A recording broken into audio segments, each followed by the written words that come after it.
حال این مادر و پسر هر روز همین است. از این کلبه ویرانه از کسی نمی گریزند. از بس که خانه در ندارد مجبورند از تیریزه بیرون آیند.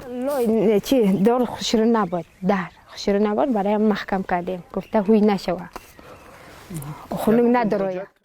نگینه حبیبова و پسری 6 سالش در این کلبه در دهه چوپان آبادی یاوان زندگی می کنند. مادری تنهاست. کلبه از پدرش میراث مانده است. با ترس و وحشت شب را در آن روز می کنند. باران میزنم هم مجبور میشه این خونه در میدرویم. من چقدر زنده کنم نه چقدر زنده کنم که جانم. در همین جا می خوابند و می پزند و از سرما، باد و باران پنهان می شوند. از بس که جای برای رفتن ندارند برای همین ناچار در این کلبه گیلین ماندند. خونو که برای هم میگم خانه را احساس کنم بیرون در نمانیم آخه.